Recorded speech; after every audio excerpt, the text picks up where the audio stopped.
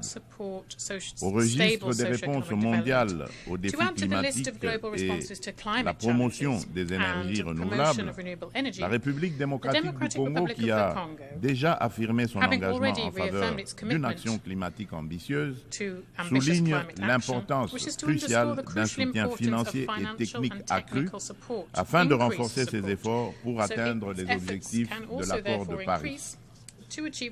Riche en biodiversité et en ressources naturelles, la République démocratique du Congo se positionne comme un acteur clé dans la lutte contre le changement climatique.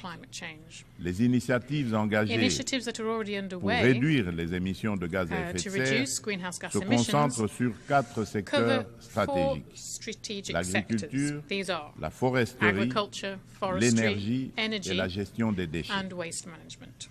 Des réformes structurelles sont actuellement mises en place pour inverser la déforestation et améliorer l'accès à une énergie propre, témoignant ainsi de l'engagement déterminé du gouvernement en faveur de la préservation des ressources naturelles et de la transition écologique. Concernant la valorisation des forêts tropicales, un tournant majeur a été franchi à Bali en novembre 2022 en Indonésie avec l'adoption de la déclaration conjointe sur la coopération autour de la forêt tropicale et l'action climatique signée par le Brésil, l'Indonésie et la République démocratique du Congo. Cette avancée témoigne d'une volonté politique collective d'utiliser les forêts comme levier pour un développement durable. L'Alliance trilatérale pour la coopération sur les forêts tropicales, créée à cette occasion, constituera un cadre pour relever les défis liés à la biodiversité et proposera des solutions pour les marchés de crédit carbone, tout en veillant au respect des droits des peuples autochtones. Par ailleurs, dans le cadre des enjeux liés à l'environnement et au réchauffement climatique, il est essentiel de souligner la tenue du deuxième sommet des 3 grands bassins forestiers tropicaux du monde, à savoir l'Amazonie, le Congo et le Bornéo-Mékong, qui s'est tenu du 26 au 28 octobre 2023 à Brazzaville, en République du Congo.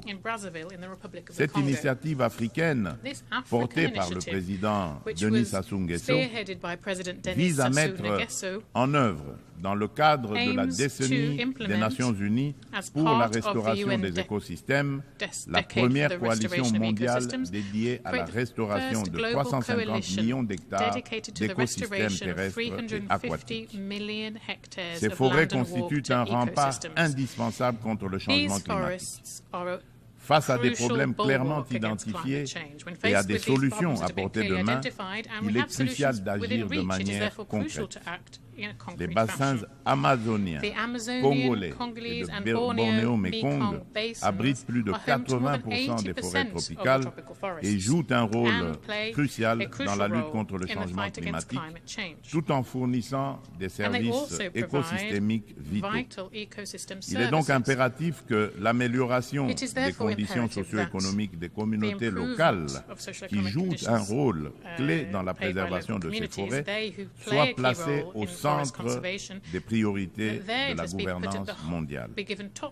Pour sa part, la République démocratique du Congo met en place des instruments juridiques et des dispositifs institutionnels visant à renforcer sa position sur le marché mondial du carbone, tout en restant ouverte à des partenariats en conformité avec l'accord de Paris et ses lois internes. La prise de conscience croissante des défis liés à l'instabilité climatique et à l'épuisement des ressources naturelles, souvent à l'origine de conflits armés, souligne l'urgence d'agir sur ces problématiques. Il est donc primordial de reconnaître le lien entre changement climatique, dégradation environnementale et sécurité, afin de favoriser des actions proactives qui atténuent ces risques par le biais de pratiques durables. À cet égard, nous appelons le Conseil de sécurité à établir des mécanismes internationaux intégrant les questions de sécurité climatique dans leurs discussions. Monsieur le Président, face à un défi énergétique majeur, le monde fait face à un défi énergétique majeur. Les systèmes basés sur les combustibles fossiles sont responsables d'importantes émissions de gaz à effet de serre, exacerbant le changement climatique. Sans efforts concertés pour promouvoir les énergies renouvelables, nous risquerions de faire face à davantage de crises, telles que des conditions météorologiques extrêmes et des conflits liés aux ressources naturelles, comme nous l'observons déjà. La République démocratique du Congo dispose de ressources abondantes, y compris des minéraux essentiels tels que le cobalt, le lithium, le nickel et le graphite, pour ne citer que ceux-là, qui peuvent faciliter une transition énergétique durable. Nous appelons à la coopération internationale pour développer les technologies et infrastructures nécessaires. Notre vision est de transformer l'exploitation de nos ressources en levier pour un développement durable et inclusif, tout en améliorant l'éducation, la santé education, et les health infrastructures. and infrastructure. L'inclusion sociale est au centre Social de notre inclusion stratégie, is at the heart of our garantissant strategy une as it répartition guarantees équitable the des equitable bénéfices du progrès. distribution of the benefits of progress. En nous investissant dans la lutte As contre le we changement invest in the fight climatique et en against climate contribuant aux change and objectifs as de we développement contribute to the durable, SDGs, la République démocratique du Congo est prête à jouer un rôle clé dans la transformation des systèmes énergétiques mondiaux. Ensemble, nous pouvons bâtir un avenir où l'énergie est propre, durable et accessible à tous. Monsieur le Président, j'aimerais également aborder la question cruciale de la parité homme-femme. Bien que la participation égale des femmes et des hommes à la vie politique soit internationalement reconnue, il subsiste dans la pratique un fossé entre l'égalité juridique et la réalité dans l'exercice du pouvoir. Les préoccupations des femmes méritent d'être intégrées dans les décisions majeures qui touchent notre société. En République démocratique du Congo, nous sommes déterminés à changer les mentalités pour surmonter les barrières sociétales qui freinent l'épanouissement des femmes. Il est essentiel d'impliquer les hommes dans ce processus afin de transformer la dynamique sociale et de valoriser leur rôle dans le succès des femmes. Au niveau national, la Constitution congolaise consacre la parité. Aussi, le gouvernement a mis en place une stratégie de lutte contre les violences basées sur le genre, axée sur la prévention, la protection et la réparation des victimes. Cette stratégie se traduit par le Fonds national de réparation pour les victimes de violences sexuelles liées au conflit et de crimes contre la paix et la sécurité de l'humanité, en abrégé le FONAREV. La législation en cours vise à garantir cette protection. Il convient de souligner les progrès significatifs réalisés en matière de participation des femmes à la prise de décision, avec la nomination pour la première fois dans notre histoire d'une femme comme première ministre et chef du gouvernement.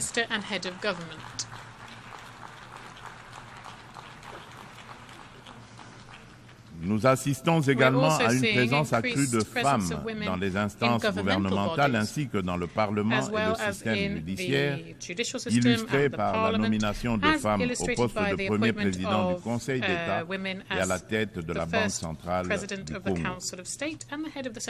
Monsieur le Président de l'Assemblée générale des Nations Unies, Monsieur le Secrétaire général des Nations Unies, Mesdames et Messieurs les chefs d'État et de gouvernement, Mesdames et Messieurs les chefs de délégation, Monsieur le Président, dans cet élan de progrès, il est impératif que la communauté internationale, sous l'égide des Nations Unies, continue d'accompagner ces dynamiques en se réinventant face aux défis du monde actuel. Pour maintenir la confiance de la communauté internationale, l'Organisation des Nations Unies doit prouver sa capacité à s'adapter aux évolutions contemporaines et à les surmonter de manière efficace et responsable. Il est impératif de redynamiser le multilatéralisme par des réformes ciblées de la Charte des Nations Unies touchant des questions clés tels que le Conseil de sécurité, le droit de veto, le chapitre 7 et le recours à la force. Néanmoins, cela ne suffira pas. La coordination et la coopération entre les différentes institutions et agences des Nations Unies doivent également être renforcées.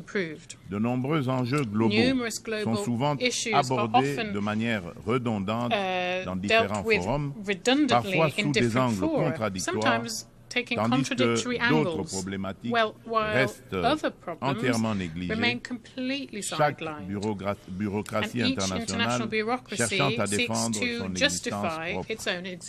À cet égard, tout en saluant l'appui des États-Unis, je réitère avec fermeté, au nom de l'ensemble des pays africains, la requête de création de 2 sièges permanents au Conseil de sécurité des Nations Unies pour les pays africains.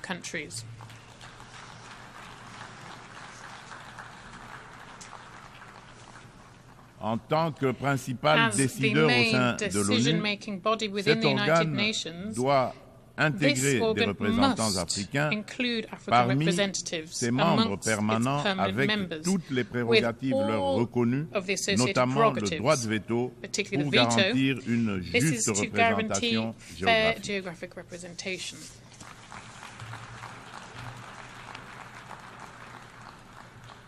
Il s'agit là d'une question de This justice is a pour question un of continent justice. dont le rôle Justice for dans a les affaires continent whose internationales ne role cesse de in croître. international affairs Nous, is ever Africains, growing. We, tenons cette Africans, exigence avec la plus are grande determined détermination. to see this through. Enfin, je ne saurais Finally, conclure sans rappeler I wish to qu'après plus de conclude 3 décennies by d'absence recalling that au Conseil following de more than 3 sécurité, decades of la absence from République the Security démocratique du Council, Congo se the porte à nouveau Democratic Republic of candidate the Congo is once again soutenue par submitting its l'Union candidacy, africaine et par la communauté de supported by the développement African de Union l'Afrique and australe, by la the SADC, Southern African au Development poste Community, de SADC, membre non for the permanent post of an pour la elected member période for the 2026-2027 2026-2027 lors des élections qui se period. tiendront à New This will be York during the elections which will be en held in New York juin in 2025. June 2025. La République démocratique du Congo The Democratic a Republic déjà of the occupé Congo cette has fonction already entre filled this 1982 function et between 1982 and 1983, 1983, 1990 and 1990 et and 1991. 1991, période durant lesquelles And elle a during œuvré these pour two la periods, promotion de la we paix, worked to promote de la peace, sécurité et de la security stabilité en and Afrique stability et in dans le Africa monde. and around the world. Une fois élue, Once elected, la République the démocratique du Democratic Congo Republic entend of the jouer un Congo rôle plans on proactif playing a au sein du proactive Conseil role de within the sécurité, Security Council participant à la and revitalisation de la participating in the Charte des Nations Unies revitalization of the UN et Charter contribuant and de contribute manière constructive and aux contributing débats to, et aux in a actions qui constructive en way découlent. to the debates and Mon actions pays related to sollicite this. donc le soutien de tous les États My country, membres therefore, en vue requests the de son support of all member élection. states as we come En up to ces these temps elections. où le multilatéralisme At a est mis à time when l'épreuve, multilateralism la is being so République sorely démocratique du tested, Congo the Democratic Republic of réaffirme the son Congo engagement reaffirms its indéfectible tireless commitment envers la to the communauté international community. internationale, prête à assumer avec honneur and it is et ready responsabilité la mission de shoulder forger un avenir with où la honor and coopération et la responsibility paix the mission to prévalent forge a future sur where le peace and conflit et cooperation la prevail division. over conflict and division. Nelson Mandela a dit, Nelson je cite, Mandela said, and I aucun quote, de nous none of us agissant acting seul alone ne peut atteindre can le achieve succès. success. Fin de End of citation. quote. Ainsi, Thus, nous tendons we la are main reaching à out chacun de to vous, each and every one of you, partenaires de longue date long-standing et partners nouveaux and alliés, new allies pour alike, écrire ensemble to ce together chapitre crucial de write notre this new histoire crucial collective. chapter of our collective history. Ensemble, Together, faisons de notre monde let's make our un world a lieu place où where chaque every nation, nation, grande big ou or small, petite, peut prospérer can dans la prosper dignité in et dignity dans la and sécurité. security. Je vous remercie. Thank you very much.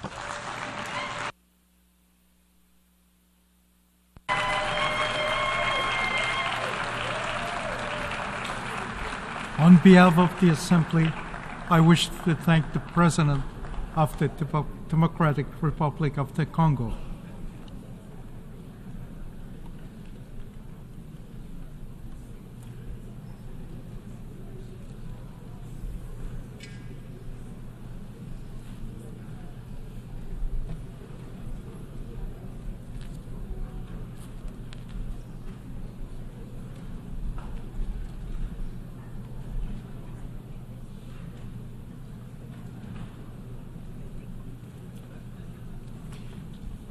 The Assembly will hear an address by His Excellency Umaro Sissoco Embalo, President of the Republic of Guinea-Bissau. I request protocol to escort His Excellency and invite him to address the Assembly.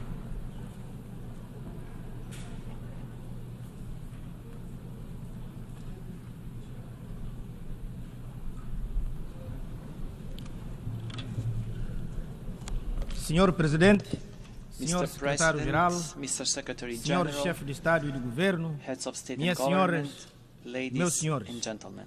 permitam-me endereçar as I'd minhas like to felicitações offer my ao congratulations Sr. Philomene to Yang, Mr. Philemon- da República de Philemon Camarões, Yang of the Republic of Cameroon pela sua eleição para o cargo de on Presidente his da election as President of the 79ª Sessão 79th da Assembleia Session Geral of the das United Nações Nations Unidas. General Assembly. Desejo-lhe I muito wish sucesso him num much contexto success in a internacional very complex que é muito international complicado. context.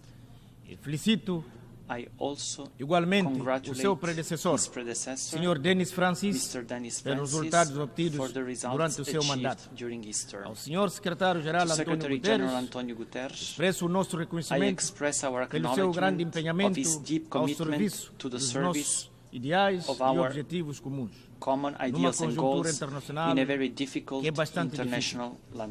O mundo está confrontado com graves desafios. Obrigado a cumprirmos os princípios e as promessas da Carta das Nações Unidas, pesa sobre os ombros de cada um de nós. Assistimos às guerras devastadoras, ao agravamento de tensões regionais e outras graves ameaças à paz e à segurança internacional. Centenas de milhões de pessoas continuam a viver na extrema pobreza, privados de meios básicos, de subsistência, sem esperança num futuro melhor.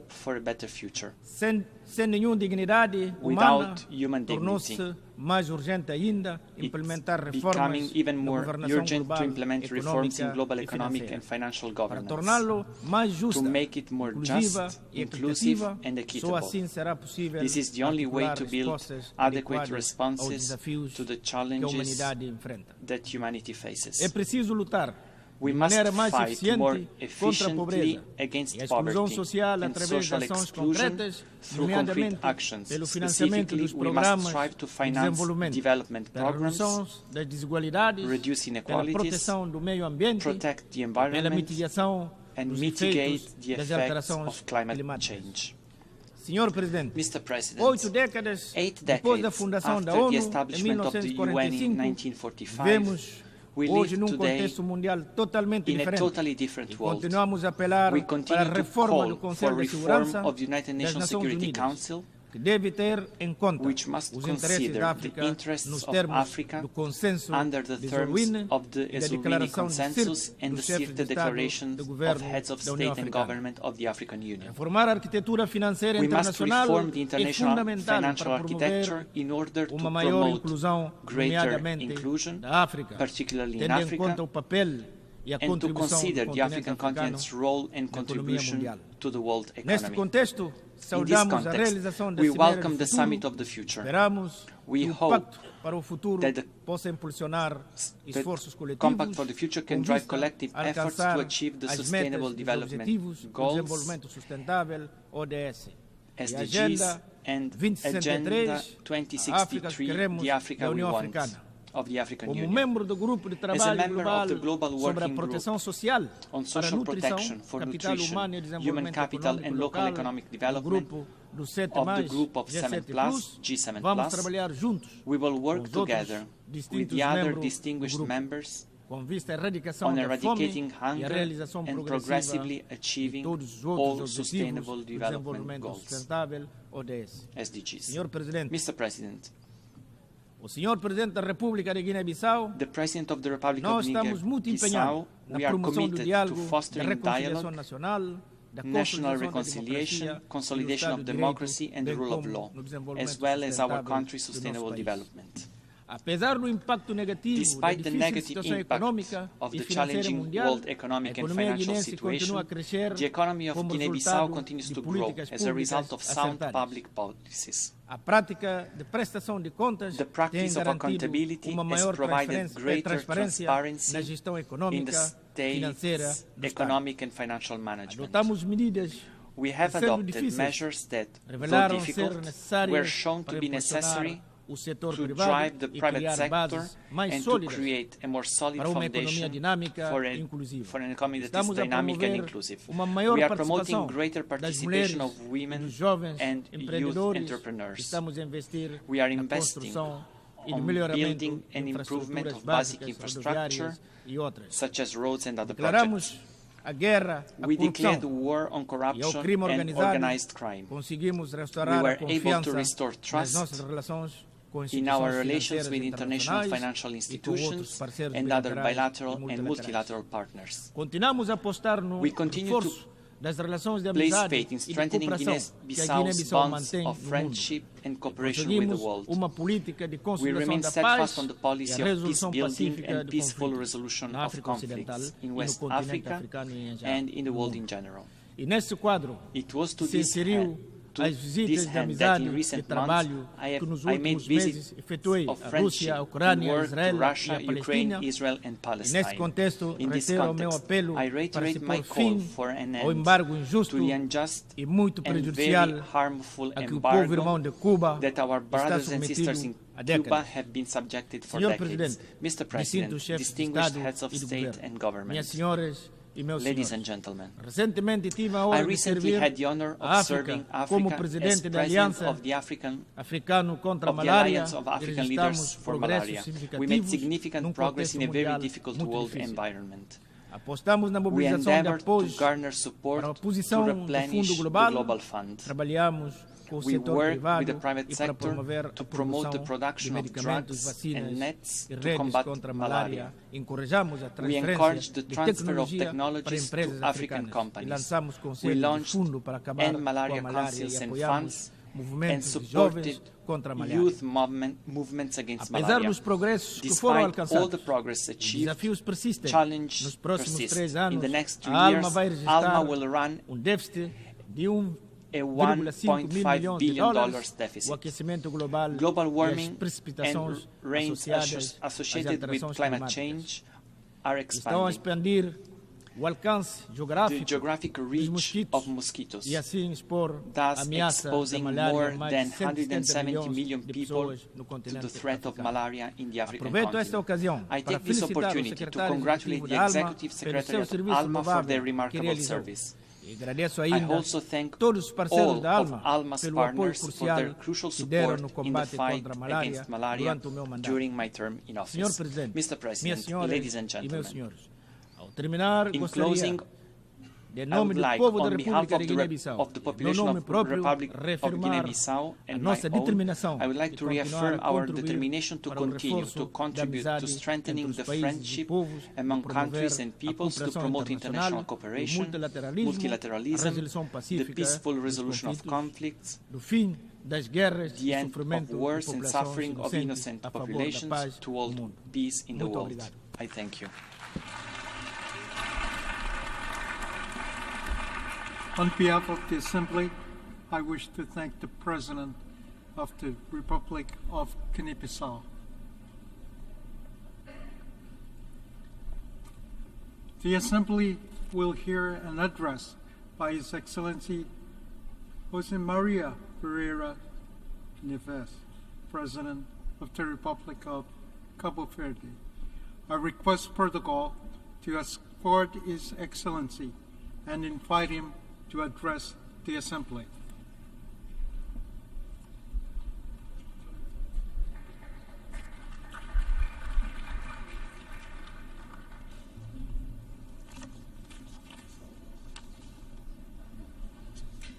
Excelências, inúmeros conflitos armados continuam a assolar várias regiões do mundo, com impacto devastador sobre as respectivas populações, comunidades e agentes humanitários, com especial destaque para o que se verifica no Médio Oriente, cujo potencial de escalada e risco de alastrar é por demais evidente. Vidas inocentes continuam a ser ceifadas diariamente de forma implacável e desapiedada. Apelamos às partes envolvidas, à comunidade internacional e às instâncias internacionais pertinentes para que não sejam poupados esforços para, pela via do diálogo e em plena observância dos valores defendidos pela Carta das Nações Unidas, do direito internacional e do direito humanitário, por termo a esses conflitos e assim permitir o regresso paulatino à normalidade e a possibilidade de construir um futuro que seja melhor do que este presente de destruição e morte indiscriminada. Excelências, a nível nacional, continuamos a trabalhar para cumprir os objetivos do desenvolvimento sustentável. A Agenda Global 2030 e a Agenda da União Africana para o Horizonte 2063. Continuamos a implementar políticas que visam o acesso universal à educação de qualidade e à saúde, bem como a plena inclusão dos jovens em todos os aspectos da vida social, económica e política, garantindo assim que as gerações futuras estejam munidas das necessárias ferramentas para enfrentar os desafios globais. Este ano, a Organização Mundial da Saúde reconheceu os resultados de todo o trabalho realizado em Cabo Verde, atribuindo-nos o certificado de país livre da malária, facto que nos reconforta e estimula a prosseguir a luta pela saúde, enquanto um direito fundamental de todos. Muitos países, sobretudo em África, continuam abraçados com esta terrível doença. No entanto, com a aplicação eficiente das tecnologias atuais, temos uma oportunidade única de erradicar essas doenças evitáveis e tratáveis que há muito atormentam a humanidade, causando sofrimento, impedindo o progresso econômico e aprisionando milhões na pobreza. Para atingir tal meta, lanço um apelo para que durante a reconstituição do Fundo Mundial IDA 21 em Paris, no próximo mês, seja incluído um fluxo de financiamento dedicado à eliminação de doenças. Os micróbios patogênicos e a resistência antimicrobiana representam também ameaças significativas para a saúde pública global e, por conseguinte, compreender e gerir a atividade microbiana é essencial para enfrentar desafios globais como a luta contra a doença, a segurança alimentar, a conservação ambiental e a mitigação das alterações climáticas. No conturbado contexto internacional em que nos encontramos, em que múltiplas crises continuam a impactar as pessoas e o planeta, reitero o firme compromisso de Cabo Verde no sentido de continuar a dar o seu contributo enquanto membro ativo e útil das Nações Unidas e paladino incansável dos valores universais contidos na sua Carta. De entre as crises mencionadas, o impacto das alterações climáticas afetando sobretudo os mais vulneráveis, dentre os quais os sítios.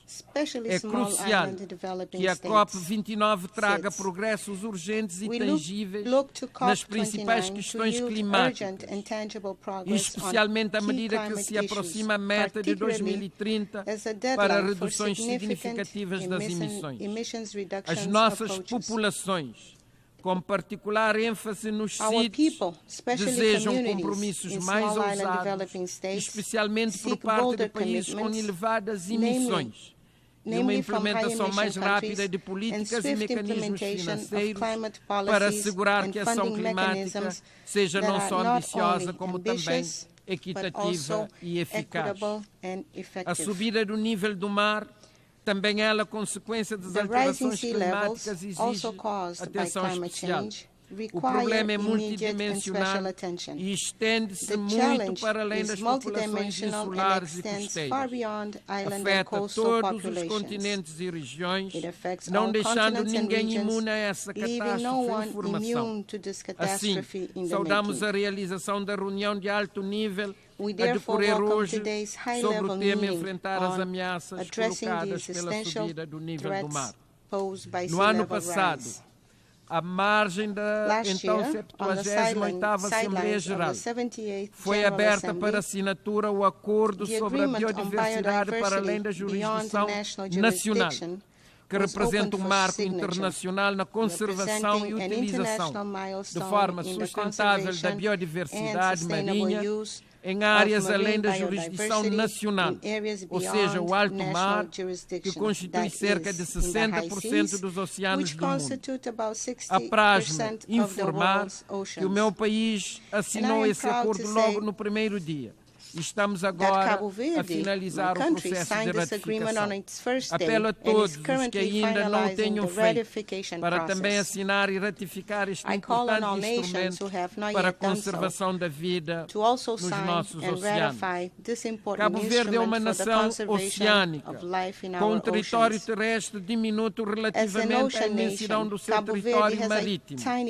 Por isso, não hesitei em aceitar o honroso convite da Unesco para me tornar patrono da Aliança da Década das Nações Unidas, da Ciência Oceânica para o Desenvolvimento Sustentável. Enquanto nação oceânica, com uma forte dependência dos recursos marinhos, o nosso papel na década dos oceanos centra-se em ações locais e globais para promover a gestão sustentável dos oceanos. Temos estado focados na importância da gestão sustentável dos oceanos, particularmente para os pequenos estados insulares em desenvolvimento, que são muito vulneráveis às alterações climáticas e à degradação dos ecossistemas marinhos. Por 3 anos consecutivos, já organizamos conferências oceânicas internacionais para promover parcerias entre governos, setor privado, cientistas e sociedade civil, visando avançar a ciência oceânica e criar soluções inovadoras para os desafios dos oceanos.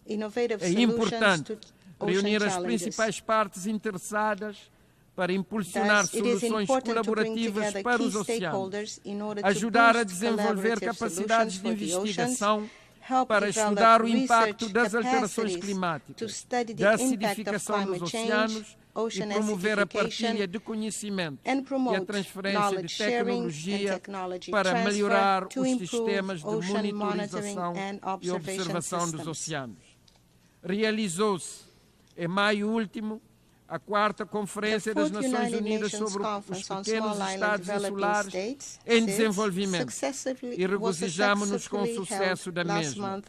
No entanto, para assegurar maior resiliência e sustentabilidade dos sítios, devemos com urgência começar a implementar o plano de ação de Antigua e Barbuda. Cabo Verde continua a jogar um papel ativo no seio dos sítios e vai acolher, no primeiro trimestre de 2025, uma reunião de alto nível da região Atlântico, Índico e Mar do Sul da China, visando implementar a criação de um mecanismo de coordenação desta sub-região dos sítios. A quando da CIDES 4, também manifestamos a nossa disponibilidade para acolher a 5ª Conferência das Nações Unidas sobre CIDES em 2034. Como CIDES, enfrentamos vários problemas de escala que afetam o nosso sistema macroeconômico. Mesmo que destinássemos todo o orçamento do Estado ao desenvolvimento sustentável, incluindo a ação climática, tal não seria suficiente para cumprir as metas de financiamento necessárias. Na maioria dos sítios, isso é agravado por uma grave falta de capacidade para melhorar novas ferramentas financeiras, enquanto a reforma da arquitetura financeira global evolui muito lentamente. Há também uma necessidade urgente de acelerar os processos de desenvolvimento. Precisamos aumentar rápida e significativamente a assistência técnica e a capacitação no financiamento do desenvolvimento sustentável para evitar que o Sul global seja deixado para trás. Neste ponto, saudamos a recente aprovação do Índice de Vulnerabilidade Multidimensional, que é de grande importância, especialmente para os sítios e outros grupos vulneráveis, pois reflete uma forma mais abrangente e diferenciada de avaliar as suas necessidades e os seus desafios de desenvolvimento e permite uma abordagem mais ampla para uma compreensão mais precisa de como diferentes factos influenciam o desenvolvimento de uma nação. Na minha qualidade de campeão da União Africana para o Património Natural e Cultural, e em alinhamento com as políticas governamentais de Cabo Verde nesses domínios, tenho sido incansável na defesa da proteção, promoção e gestão sustentável do rico património natural e cultural da África, que é muito vulnerável às alterações climáticas. É fundamental que continuemos a sensibilizar para a necessidade de proteger o nosso património natural e cultural, que inclui diversos ecossistemas, marcos históricos, conhecimentos tradicionais e práticas culturais e materiais. É urgente promover a identidade africana através da promoção das línguas africanas, artes tradicionais e toda a pluralidade de expressões culturais, reforçando a história cultural diversificada do continente e as suas contribuições para a cultura global e para o património da humanidade. Para a África, mas também para muitas outras regiões do mundo, é de vital importância a restituição de bens culturais como artefatos, obras de arte e objetos sagrados, parte integrante da identidade cultural, história e tradições das comunidades de onde são originários. A remoção desses bens interrompeu a continuidade cultural e a sua restituição permite a preservação da sua integridade cultural e espiritual à medida que são devolvidos aos seus ambientes originais, permitindo que as comunidades locais se reconectem com seu património, fortaleçam o orgulho cultural e mantenham a sua identidade para gerações futuras. Apraz-me anunciar que em 2025 realizaremos em Cabo Verde um encontro de alto nível dedicado ao tema da criolidade atlântica, com a participação de académicos, historiadores, cientistas sociais, estudiosos das línguas crioulas, artistas, escritores, cineastas, homens e mulheres da cultura, mas também líderes mundiais, todos representando uma pluralidade de espaços geográficos de afirmação da criolidade atlântica, enquanto uma construção da qual fizeram parte integrante os africanos e seus descendentes. Esse encontro de 2025 procura, aliás, potenciar os resultados de projetos como a Rota do Escravo e a Década dos Afrodescendentes, bem como a Conferência das Nações Unidas sobre o Racismo, realizada em Durban em 2001. Temos em vista, pois, debater e enaltecer a criolidade, enquanto uma realidade complexa e riquíssima, resultado da relação humana tecida entre povos dos diversos continentes periatlânticos no decurso das navegações oceânicas iniciadas no século XV, visto que de tal encontro emergiram e perduraram no tempo novas formas de cultura e de organização da sociedade, representando um momento particularmente fecundo de inovação social e cultural. Serão, por conseguinte, dias intensos de reflexão académica, científica, mas também de demonstração artística, intercâmbio e reconexão culturais, desde as artes perfumativas à culinária crioula, ao artesanato, à música. Serão também, naturalmente, dias de debate político estratégico entre decisores sobre o diálogo entre povos e culturas, sobre a paz e o futuro da humanidade. Muito obrigado a todos e a todas pela vossa atenção.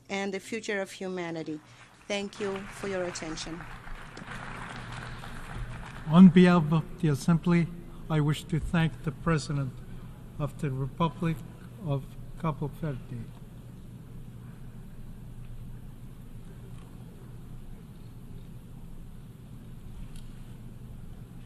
The Assembly will hear an address by Her Excellency Iris Samara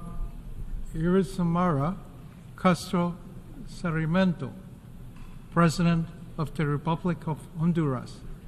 I request protocol to escort Her Excellency and invite her to address the Assembly.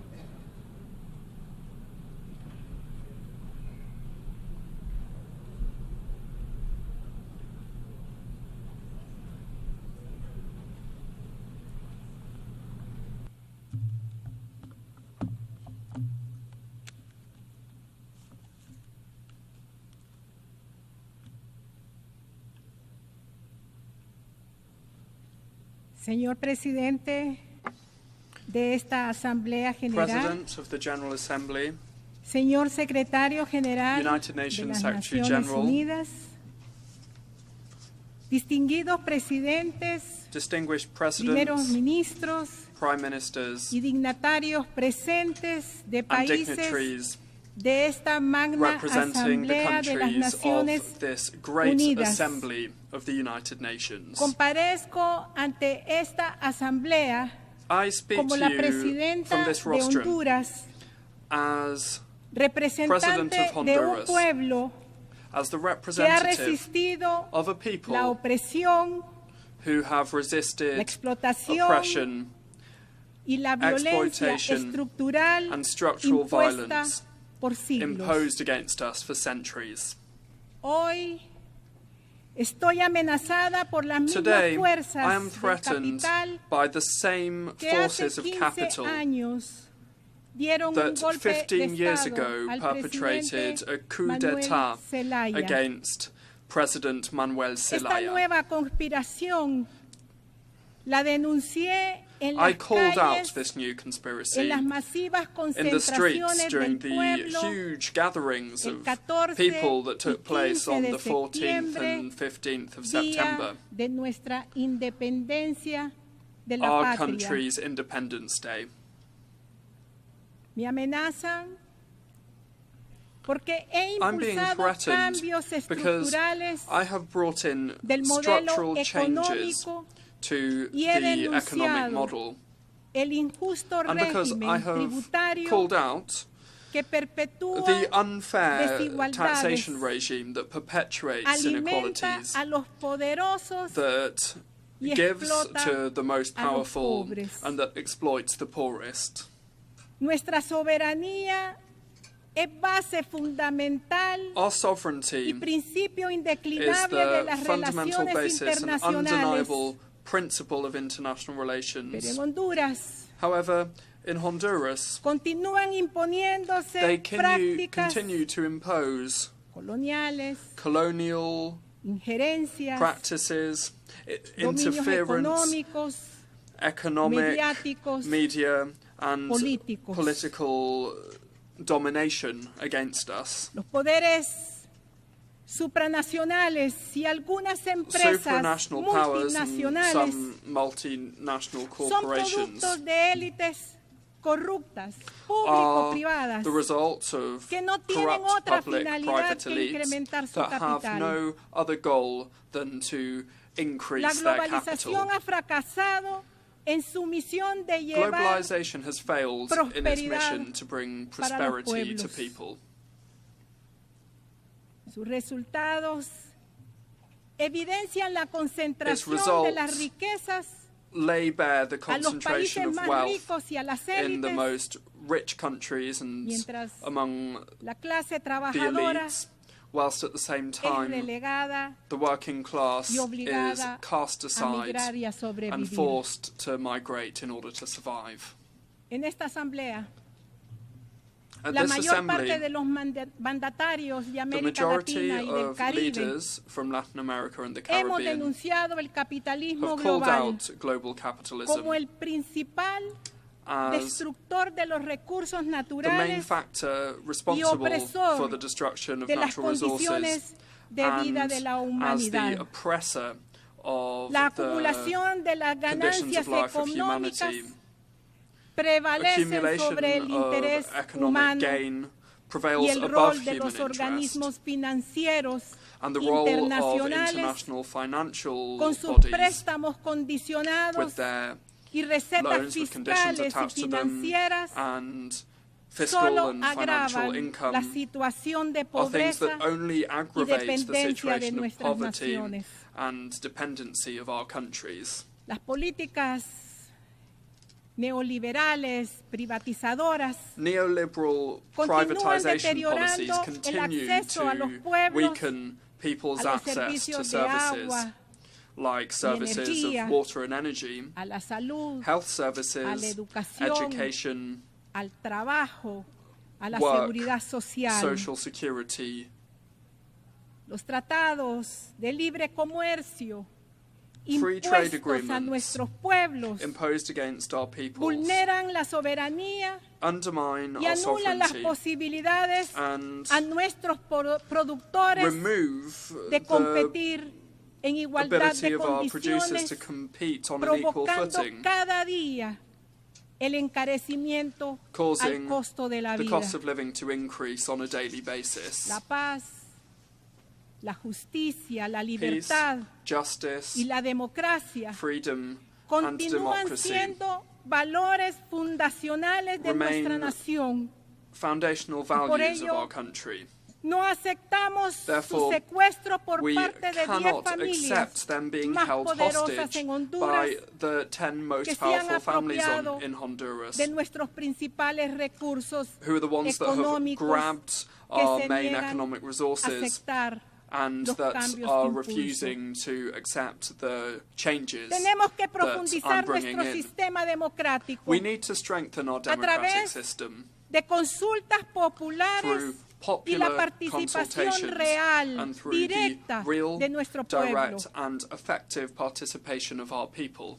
El proyecto internacional The de las international ciudades modelo Model sede Cities project, the que vendían nuestro territorio a pedazos ZEDE como project, un that botín was para el capital selling multinacional off chunks of our country aprobado as por apátridas a en loot, el really, for narcorrégimen multinational capital. anterior ha sido And that was something that was cancelado supported by definitivamente stakeholders por in mi the gobierno previous del narco socialismo regime, has been democrático. cancelled definitively by my Hoy social democratic government. reconozco el histórico Today, fallo I de la Corte Suprema wish de to express my Justicia gratitude to the y el Supreme Court of apoyo Justice for its del historic Congreso ruling, Nacional. and also to the National Congress for their support.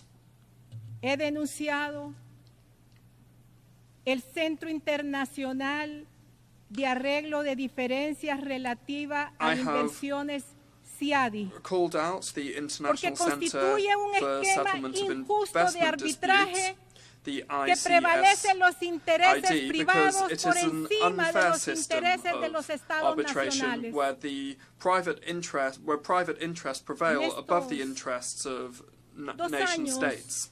8 meses, Over the last 2 aprobé years and 8 una months, reforma I have estructural brought in para a recuperar structural la caja reform única del to Estado, return to a single cancelando un treasury esquema account de for our corrupción country, cancelling construido a scheme alrededor of de la corruption figura that de was los built fideicomisos, around the setting up con of los cuales se trusts saquearon los that were recursos del used Estado. to loot the resources Gracias of the state. Al desmontaje de este esquema de Thanks to us corrupción, dismantling the scheme of estoy corruption, atendiendo I am now a los able niños to help y niñas en boys and todas girls, las escuelas de children, Honduras. in all of the Y schools of ahora Honduras.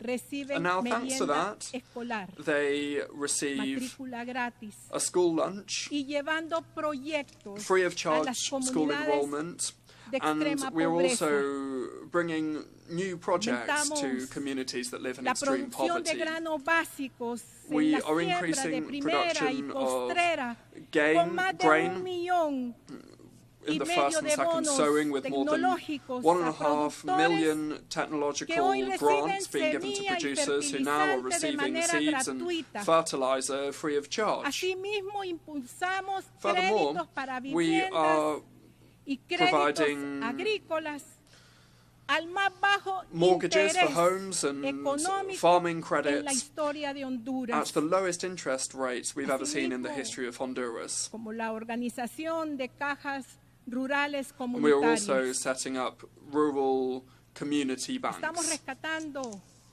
la empresa nacional de energía We are eléctrica, rescuing the National el Electric Energy Instituto de Company, Mercadeo Agrícola, the IMA, Honduran la Agricultural Suplidora Market Nacional de Institute, Productos and the Básicos, National Body Banasupro, for Basic que fueron Products, the privatizadas y Banasupro. abandonadas durante All of these 12 años, institutions I just 7 mentioned meses de la were narcodictadura. privatized and were abandoned for the 12 years Hoy of the beneficiamos a narco-dictatorship. más de 800,000 Today, familias que we are reciben benefiting more energía than gratis 800,000 families who now y receive free subsidiamos el energy. precio de los And we are combustibles subsidizing the para cost of fuel beneficiar a in order todos to los benefit consumidores de all Honduras of the consumers of con los Honduras precios más with bajos the lowest de prices Centroamérica. in Central America. Hay una reducción de 10 lempiras por There's cada a galón de reduction of 10 combustible. lempiras for each gallon of fuel sold. La inversión en infraestructura Investment in es la más infrastructure alta is en la at its historia highest level de in nuestro the país. history of our country.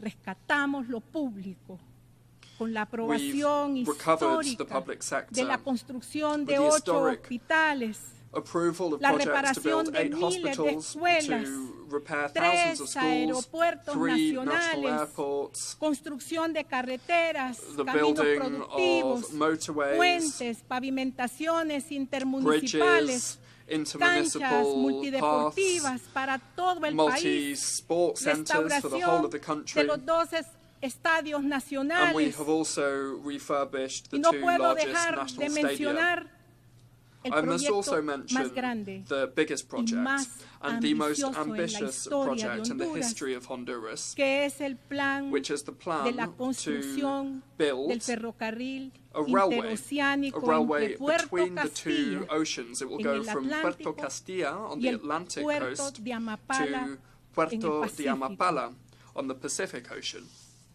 En estos 2 años, 8 meses, Over the last 2 years and 8 hemos months, reducido la pobreza we en have 12 reduced puntos poverty by porcentuales. 12%.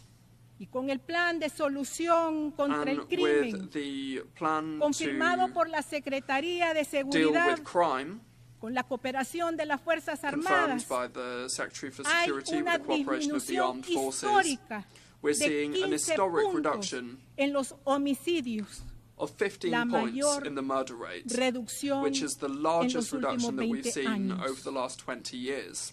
Mi programa de cero My deforestación zero para el año deforestation 2030 program for ha logrado 2030 resultados has históricos achieved en la historic conservación de las áreas in the protegidas conservation de of los protected bosques areas y los ríos de Honduras.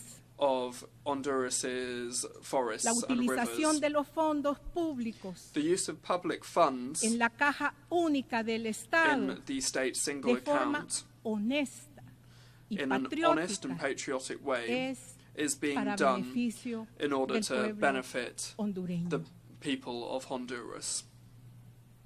Pueblo del mundo, People of the world, quiero alzar la voz I wish to ante el raise asesinato my de Juan voice to López, speak out regarding the líder murder of Juan social y López, político a social que leader denunció and permanentemente el modelo politician de who explotación constantly extractivista. called out the exploitative, Repudio y extractive condeno model. el vil asesinato I absolutely condemn y he this vile murder. ordenado que se utilice I have toda ordered la the capacidad use of de las the fuerzas full del force orden of y de los law organismos enforcement operadores de justicia and para the justice investigar, system in order to identificar, investigate, to capturar identify, y capture, condenar a los autores and to intelectuales y prosecute the materiales de intellectual este and crimen. material perpetrators of this Mi crime. solidaridad con su familia, I extend my solidarity to his family,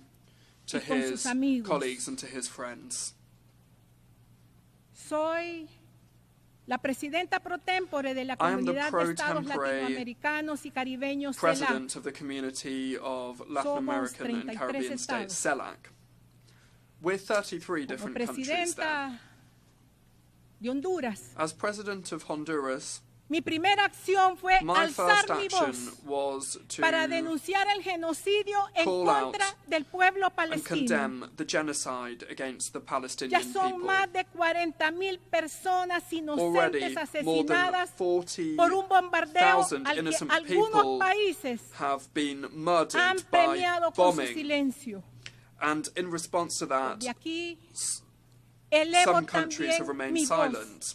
I also exigiendo must raise el my fin voice de este genocidio. and call for an end to this El genocide. Líbano no debe de convertirse en otra Lebanon franja must de not Gaza. become another Gaza Strip. Exigimos el cese inmediato We demand al an fuego immediate en Líbano. ceasefire in Lebanon.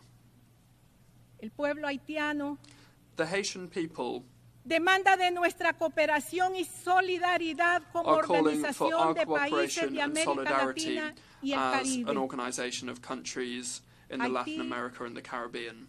Es la primera patria Haiti liberada del colonialismo, is the first motherland to have been freed from colonialism, and it deserves our full attention. And so, in the next few days, I will convene the presidents that make up CELAC to show our commitment to Haiti.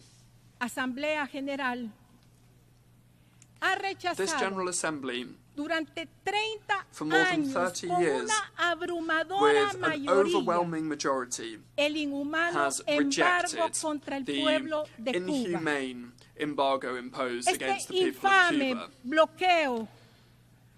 This terrible embargo began in 1960, y a partir de 1992 esta Since Asamblea 1992, General this General Assembly ha emitido más de 30 resoluciones para que Estados sent out more Unidos than ponga 30 fin a resolutions este calling cruel for the United bloqueo. States to put an end to this cruel embargo. Demando que se ponga fin al I also injusto call bloqueo for an contra el end to hermano the pueblo de unfair Nicaragua y blockade de imposed Venezuela against the kindred peoples y of Nicaragua and exigimos que se Venezuela. retire a Cuba We also call en el listado de for los Cuba países to be removed terroristas. from the list of terrorist countries.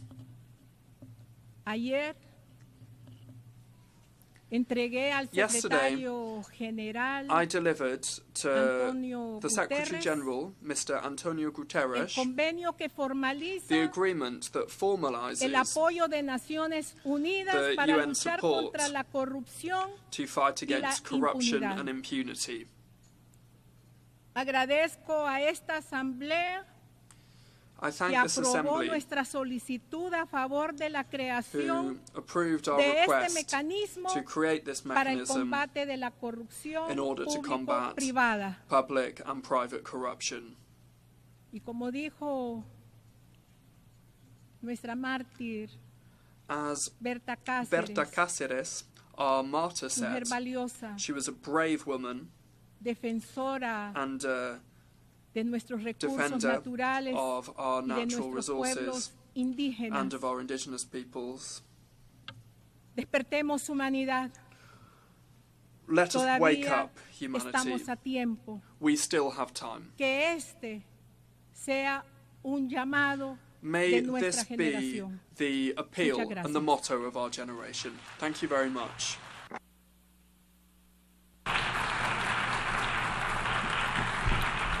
On behalf of the Assembly, I wish to thank the President of the Republic of Honduras.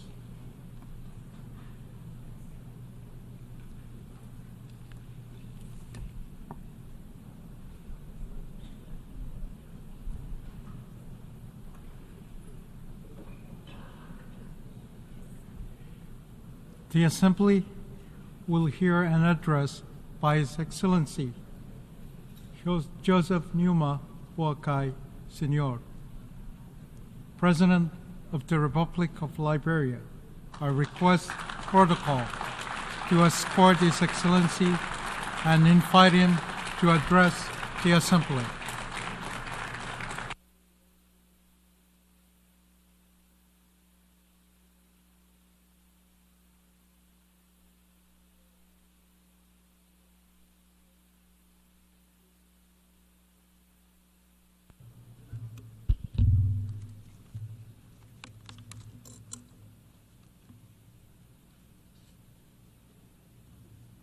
His Excellency, Herman Yagan, President of the 7th and 9th session of the United Nations General Assembly, His Excellency Mr. Antonio Guterres, Secretary General of the United Nations, Excellencies, Heads of State and Government, Ambassadors, Heads of Delegations, and esteemed delegates, distinguished ladies and gentlemen.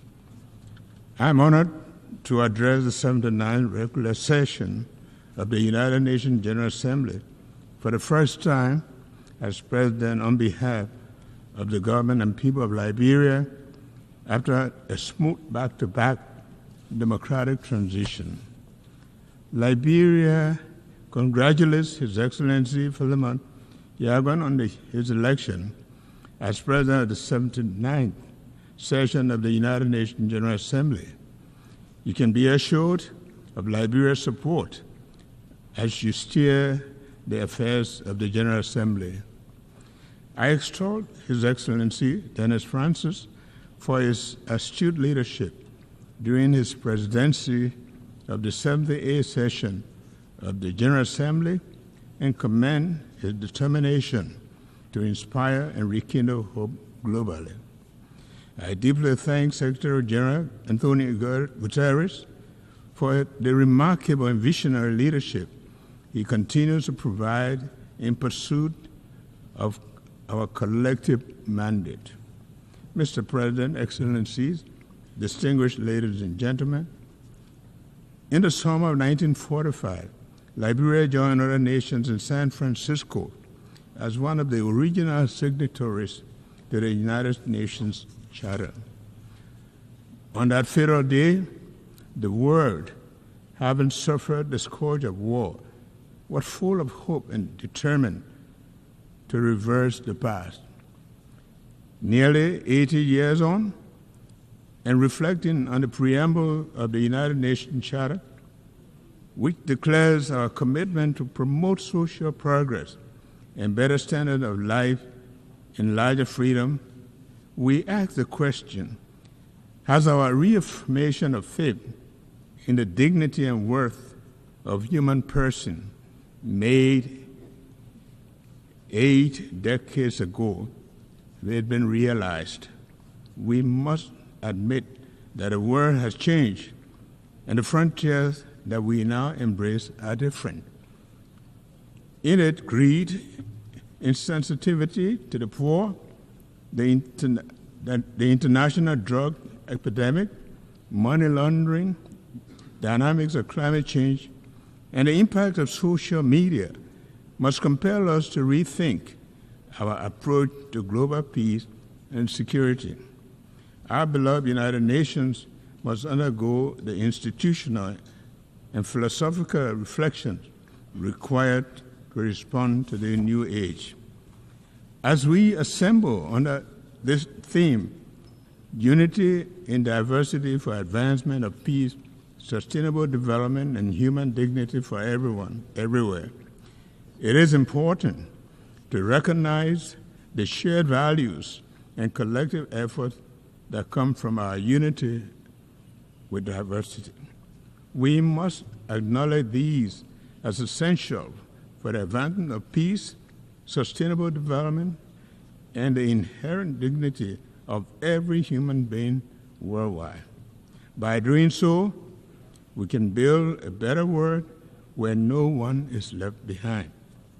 Like many nations gathered at this assembly, Liberia recommits to the Sustainable Development Goals. Since the end of the country's conflict, we have strived to follow a development path that will lead to building a capable state.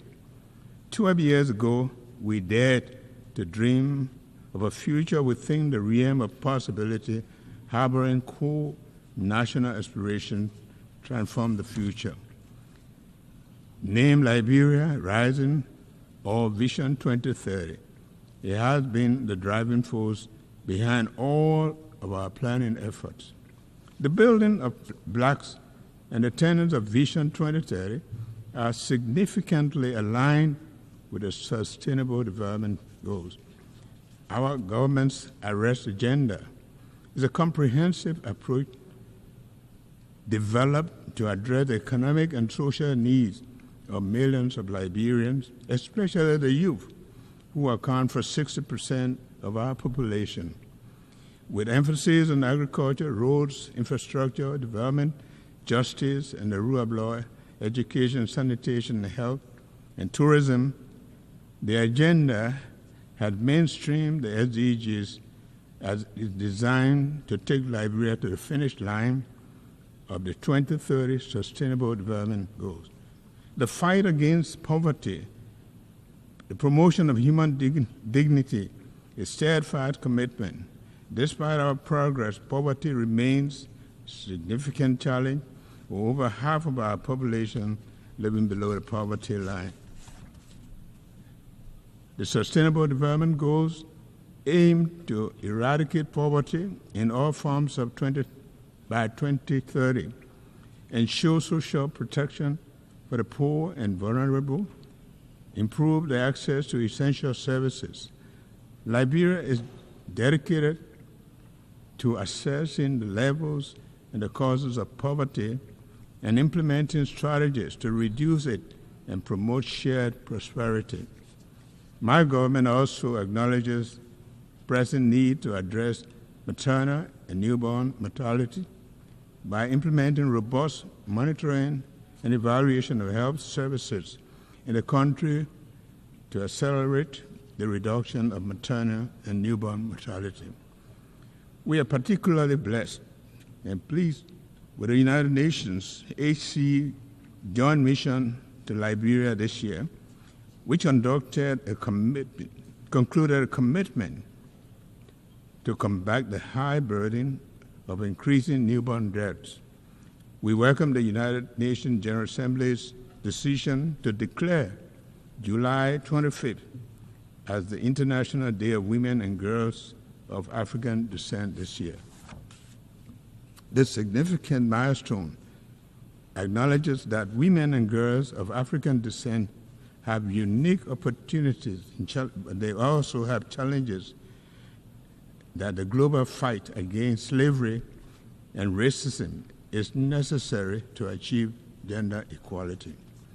Liberia credits its credentials by producing the first woman president of the United Nations General Assembly, Angie Brooks Randall, and first female president of Africa, President Ellen Johnson Sirleaf. Liberia has witnessed and continues to witness the immense contribution of women and girls of African descent in politics, culture, and every area of societal development. Excellencies, distinguished ladies and gentlemen, Liberia has enjoyed uninterrupted peace for almost 2 decades, following the 14 years of civil conflict.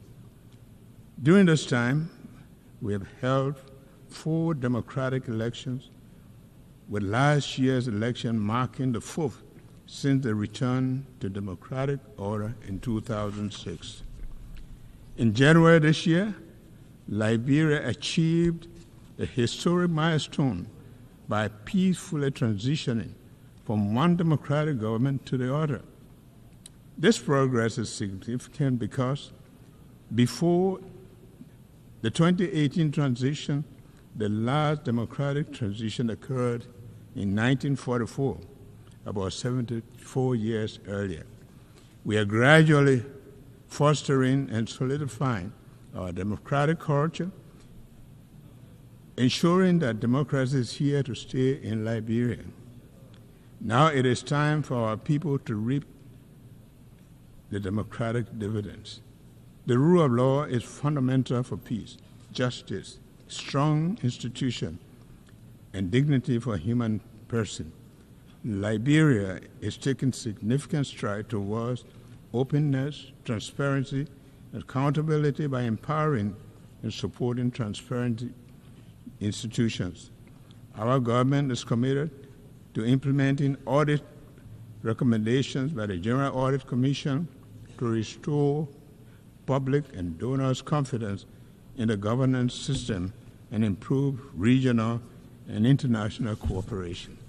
In addition, the country has taken a major step in confronting its conflict past to ensure accountability and justice for crimes and other human rights violations committed during the war and promote healing and national reconciliation.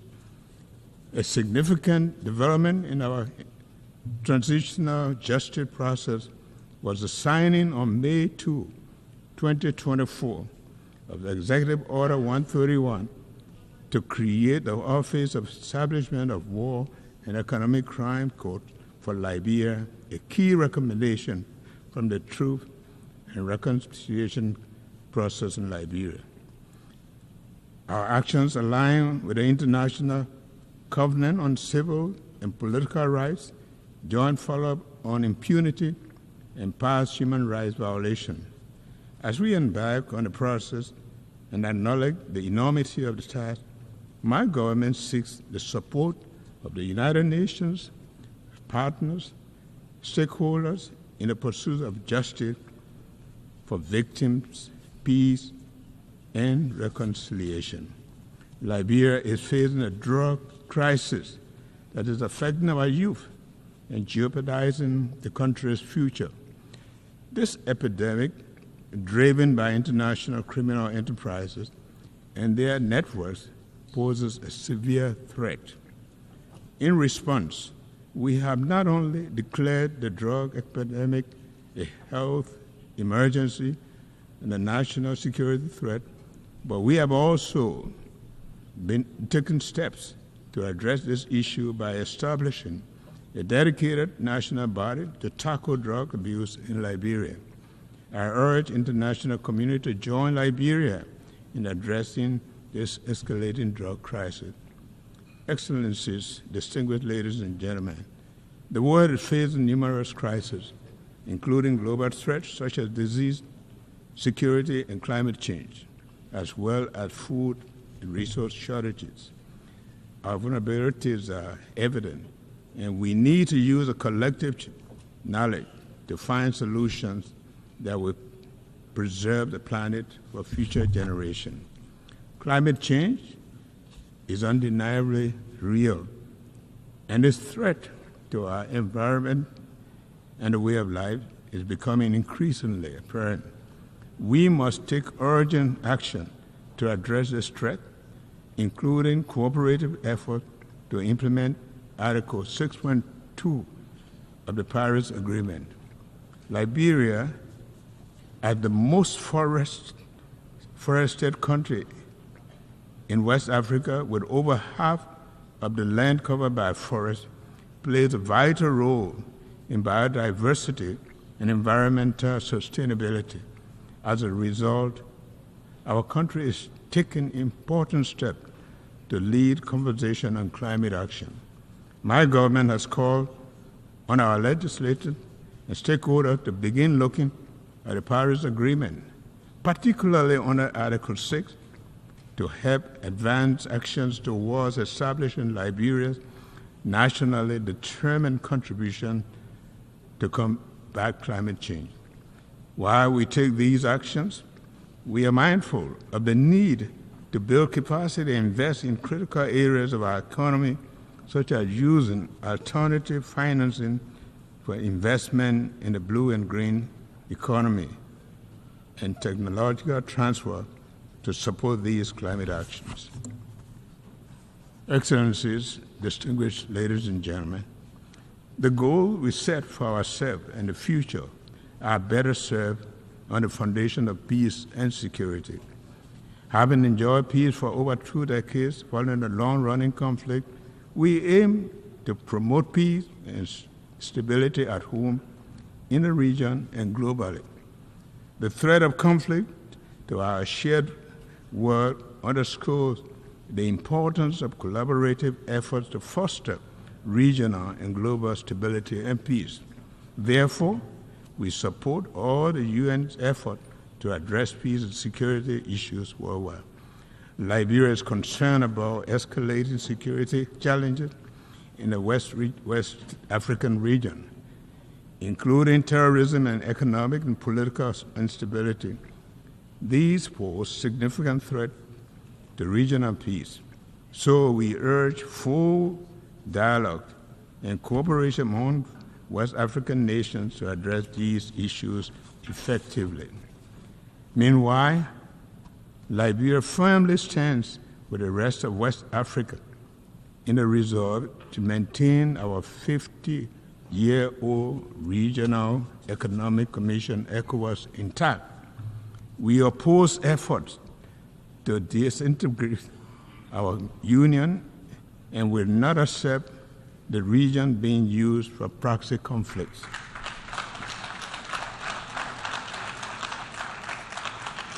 We look at the AU and the UN to support us in keeping the regional body united. Similarly, at a global level, we call for an immediate ceasefire in the Middle East to provide civilians an essential humanitarian relief. We urge both Israel and the Palestinians to engage in negotiations towards lasting peace, including a two-state solution. Additionally, we see the ongoing conflict in the Ukraine as a threat to global peace and security. Therefore, there is an urgent need for a peaceful resolution that also respects Ukraine's territorial integrity. Mr. President, Excellencies, distinguished ladies and gentlemen, this year's Assembly is a pivotal moment for Liberia's bid to ascend to the African non-permanent seat of the Nations Security Council 2026. We have proudly announced our candidacy. We look forward to the support of the member states to vote Liberia overwhelmingly to the seat of the Security Council. We can work with Council members to promote peace, justice, and security. Liberia is dedicated to promoting sustainable growth and ensuring human dignity for all. Liberia is prepared to work together with the United Nations and global allies and international community to accomplish the sustainable development goals, establish a fair, peaceful, and sustainable world. The commitment to unity is deeply ingrained in Liberia's history as a founding member of the United Nations and a post-war international institution, as well as regional and sub-regional organizations. It also affirms our strong belief in multilateralism and international rules and based world built on shared values and principles are crucial to the future. The future of a more peaceful, prosperous, sustainable world must be all-encompassing, fair, and dignified for everyone worldwide. One United Nations, one world. Thank you, and thank you very much.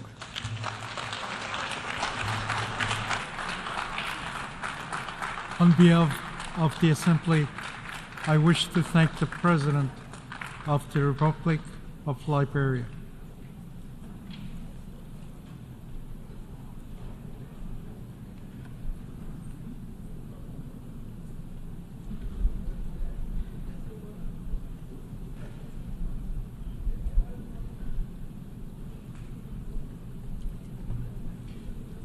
The Assembly will hear an address by His Excellency Mokwitisi Eric Keabetswe Masisi, President of the Republic of Botswana. I request protocol to escort His Excellency and invite him to address the Assembly.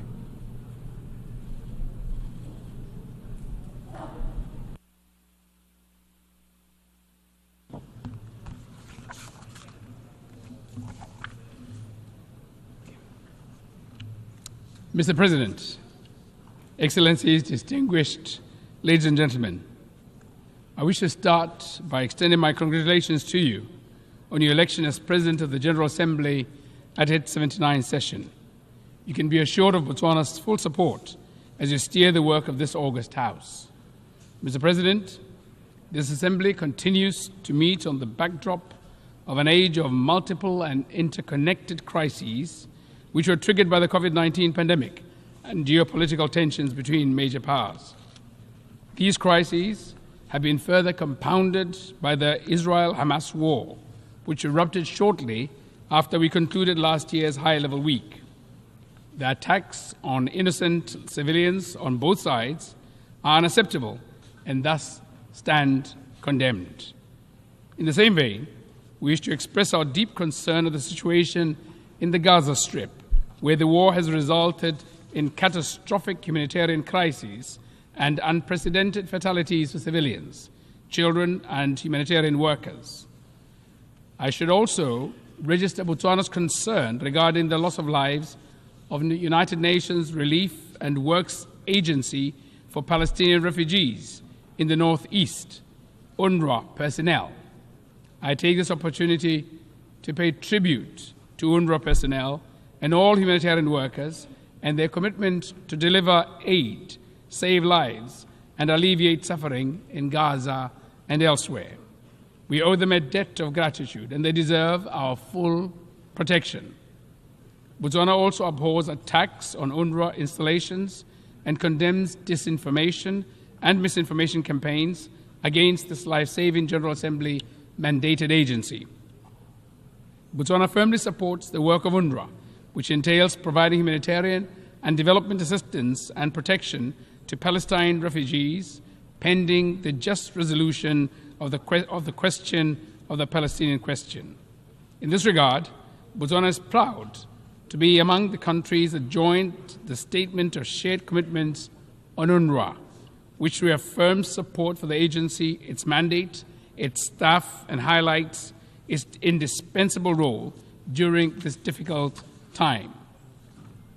Mr. President, we wish to reiterate the centrality of the two-state solution in resolving the Israeli-Palestinian conflict and the attainment of a just, comprehensive, and lasting peace. We therefore urge parties to commit to a political process that will pave the way for the realization of the two-state solution in which Palestine and Israel live side by side in peace and security based on the pre-1967 borders. Mr. President, the war in Ukraine also rages on, with no indication of an end in sight. We continue to underscore the need to respect the sovereignty and territorial integrity of Ukraine in line with the United Nations Charter and international law. We also call on parties to give diplomacy and dialogue a chance and to seek a peaceful resolution. In Africa, the guns still have not gone silent. We continue to grapple with armed conflict, terrorism, and potentially explosive geopolitical tensions. We commend the African Union, sub-regional bodies, as well as the UN for their efforts in addressing these challenges. In this vein, we welcome the adoption of United Nations Security Council Resolution 2719 of 2023 on the provision of support by the United Nations to AU-led peace support operations on a case-by-case basis and look forward to its operationalization. Mr. President, I must add that this time of escalated armed conflicts, violent crime, and humanitarian crisis requires intensified efforts and more vigilance to protect human rights, advance humanitarian action, and promote the accountability in line with the UN Charter, international law, international humanitarian law, as well as relevant principles such as the responsibility to protect, or R2P. Mr. President, it is evident that peace is under strain across the world. It needs to be revitalized. However, that task can not only be left to multilateral and regional bodies. Governments have a responsibility to create conditions that enable peace to thrive within their countries. Key steps that governments should take include, among others, building effective institutions, committing to good governance, protection of human rights, and upholding democratic values. As many are aware, Botswana has a long track record of commitment to these democratic principles. The implementation of recommendations from our recently concluded constitutional review process, as well as our upcoming general elections on the 30th of October 2024, provide opportunities to deepen our democracy and strengthen our good governance credentials. Mr. President, regrettably, while on the one hand, the scourge of war rages on the other hand, the promises of sustainable development is in great peril. It is deeply concerning that with only 6 years before the 2030 deadline, sustainable development goals are way off track. We learned from the latest Sustainable Development Goals report that only 17% of the goals are on track, while the rest range from moderate progress to stagnation and even regression. There's a lot of work to do. We must take inspiration from and build on the success achieved in the reduction in global child mortality, prevention of HIV infections, attaining girls' parity with boys in education, increased access to energy and the internet, while also scaling up action and investments in areas which are lagging far behind, particularly poverty eradication. The levels of extreme poverty remain disturbingly high, but we cannot attain sustainable development without eradicating poverty in all its forms and manifestations. Poverty eradication is the sine qua non of sustainable development, A comprehensive approach will be required to move the needle in the fight against poverty. We therefore endorse the call for comprehensive social protection systems and inclusive economic policies. Pro-poor policies should also be complemented and reinforced by policies which spur inclusive economic growth and create sustainable employment. Policy interventions that aim to leave no one behind ought to be matched by adequate SDG financing. In this vein, my delegation reiterates the call for predictable, sustainable, and sufficient development finance to developing countries from all funding sources. In addition to livelihood issues, progress should also be accelerated in addressing other forms of inequality within countries, especially gender inequality. Meaningful action is needed to empower women and girls in areas where they are left behind and to combat harmful cultural practices and gender-based violence. Mr. President, extreme weather events and related natural disasters continue to remind us of the severity of climate crisis and the urgency of mitigation and adaptation. In our sub-region, Southern Africa, the El Niño phenomena induced drought and floods, which resulted in devastating consequences on livelihoods and a humanitarian situation that affected over 61 million people. I take this opportunity to reiterate the Southern Africa Development Community's SADC regional humanitarian appeal of at least $5.5 billion aimed at augmenting domestic resources of the affected member states, including efforts to resource mobilization from national, regional, and international partners in response to the impacts of El Niño-induced drought and floods. I cannot overemphasize the need for adequate climate finance for effective climate action. We continue to remind developed countries of their annual $100 billion commitment in climate finance for developing countries until 2025 and call for a more ambitious goal thereafter. Mr. President, efforts at attaining sustainable development ought to be redoubled in countries in special situations, in particular small island developing states, SIDS, least developing countries, LDCs, and landlocked developing countries, LLDCs, which are disproportionately affected by development challenges.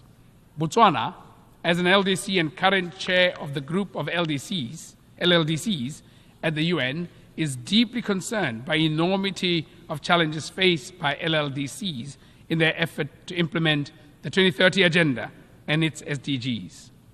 With no direct territorial access to the sea, LLDCs struggle with international trade, connectivity, and economic development.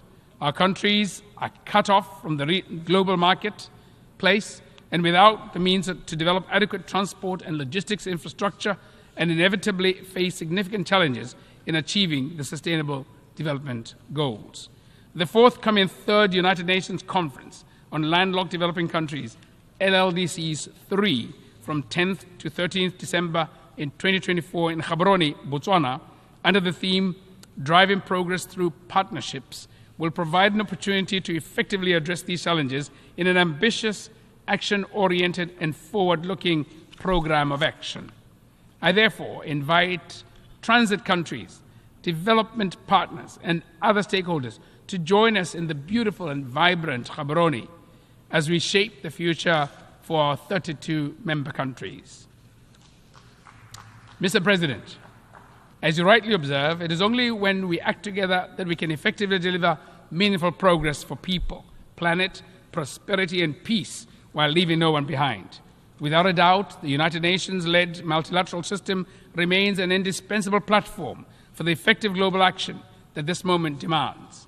It is therefore of paramount importance that the multilateral framework remains fit for purpose. The onus is on us as member states to ensure that our intergovernmental processes enable rather than stifle effective multinational action and international cooperation.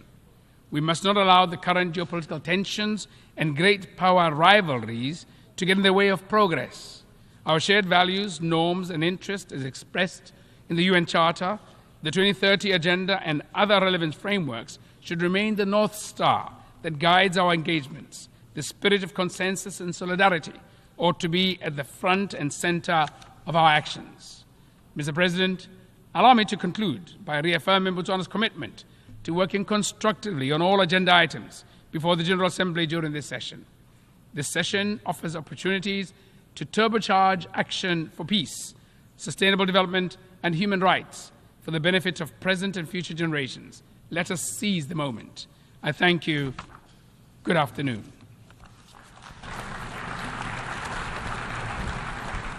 On behalf of the Assembly, I wish to thank the President of the Republic of Botswana.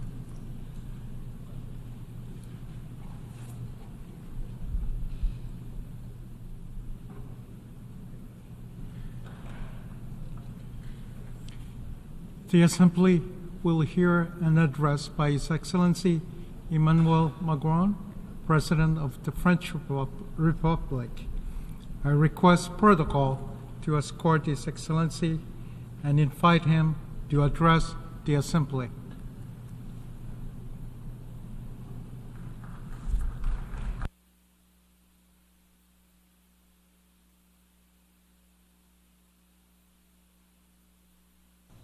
Monsieur le Président de l'Assemblée générale, President of the General Mesdames et Messieurs Assembly, les chefs d'État et de heads of state gouvernement, and government, Mesdames et Messieurs les ministres, ministers, Mesdames et Messieurs les ambassadeurs, ambassadors, ladies and gentlemen. je m'exprime ici au nom I'm d'un pays speaking qui here on n'oubliera behalf of a jamais country who ce will dont les never nations sont forget capables of what quand nations elles are sont capable unies. of doing when they are united. La liberté, Freedom. et la France vient de rendre And hommage France has just paid tribute cette année aux indeed peuples this d'Amérique, year to the d'Europe, peoples of d'Afrique, America, d'Asie et Europe, Africa, d'Océanie Asia and qui lui ont Oceania, permis de se libérer de who allowed l'emprise us nazie to voilà 8 liberate décennies. ourselves from the Nazi grip.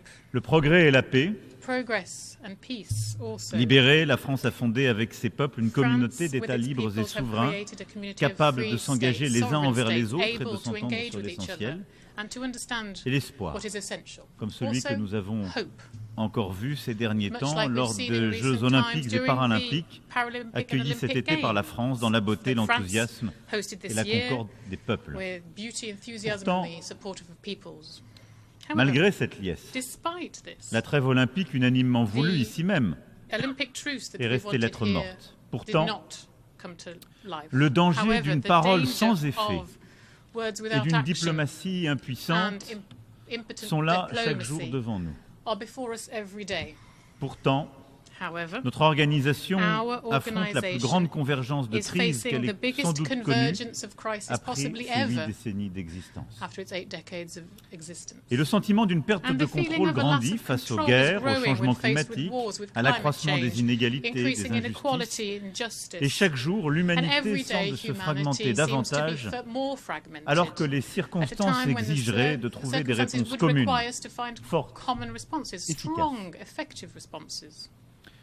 Pour redonner à ces To deux mots, Nations Unies, These leur two puissance words, d'espérance, United Nations, need to embody nous hope devons once again. And nous what must we retrouver, do comme for jadis, this? sur un We socle need to essentiel. find Et c'est this de cela dont je voudrais bedrock dire of quelques this, and mots. that's what I wanted to touch D'abord on et avant briefly. tout, Above il faut all, first restaurer and foremost, we les need to termes de la restore confiance et the du respect terms entre of les peuples. trust and respect between Et je les peoples. vois And s'estomper here I can dans see les them débats qui sont often les nôtres. trampled in our Pour ce faire, nous debates. devons en To effet do montrer this, une we need égale to attention à ceux pay qui equal attention to those who are Je suffering. l'évoquais ici même As I il y a mentioned 2 ans, here 2 years ago, in fact. conjurant la Let's possibilité stave d'un off the double standard, possibility of having a double une standard. vie égale une One vie. life is La equal to protection another. des civils est The une norme civilian impérative et doit protection is rester an notre imperative norm and boussole, must remain alors our même que North nous Star célébrons at a cette time année when with this year le we are marking 75e the anniversaire des 75th conventions de anniversary Genève. of the Geneva Convention. Et ne laissons pas And s'installer let's not l'idée, let the un idea seul take instant, root for que a les morts de moment l'Ukraine sont that ceux du those Nord, who died in que les Ukraine morts are de from the Gaza North, sont that ceux du those who Sud, have died in et Gaza que les from morts the des South, conflits au and Soudan, those who dans la died in région des conflicts Grands in Lacs Sudan, in the ou Great en, Lakes region, ou en Birmanie or in seraient ceux Myanmar, would des be consciences those qui, trop whose seules, s'en indigneraient. consequences who are alone Reprendre le ignored. contrôle et Let's restaurer cette regain confiance control and implique restore donc this de partout confidence chercher and la trust, paix, which means that we de should n'accepter look for peace everywhere aucune and différence not accept à any chaque fois differences que la dignité at de la a vie humaine est time, en or jeu, indifference at a time when human de lives are at stake. n'accepter aucune Let's not différence accept any à chaque fois que difference when l'intégrité territoriale, la difference being souveraineté made when des États territorial est en integrity jeu. and the sovereignty of states is at stake either. Ces conflits aujourd'hui These conflicts today interrogent notre capacité même call into à question faire our very respecter notre charte des capacity Nations to Unies. ensure that Et our quand je UN vois Charter is certains respected. And when I see some people vouloir proposer la want to paix propose en peace demandant la by capitulation, asking for il capitulation, m'étonne qu'on puisse même it's soutenir surprising. une telle We idée. can't even